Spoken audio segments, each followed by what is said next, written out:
I think it needs to go firstly beyond the interview process. It's not just enough to think, okay, let's look at just our interview questions. You need to have, it needs to be an end-to-end audit essentially. And that's really what we do at Resource Solutions for our clients is we audit an end-to-end recruitment process. So from the moment that someone types into Google, a company and careers, how do I find it? That the content they're served could potentially perpetuate bias.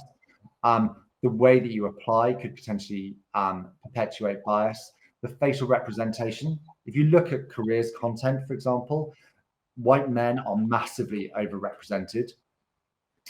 We did an audit in New York, and New York is for a client, and New York is it's about 50% white, kind of by and large, looking at the data, 25% black, 25% Latinx.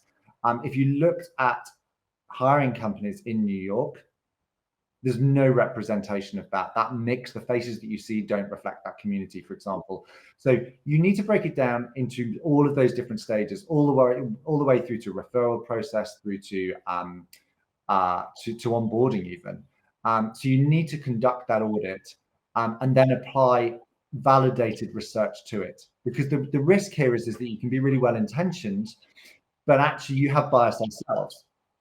So you need to anchor it in academic research, and that's certainly something I'm a big advocate of. So if you don't have those skills yourself, then you as a hiring manager or as a recruiter need to work with a partner that does have that knowledge.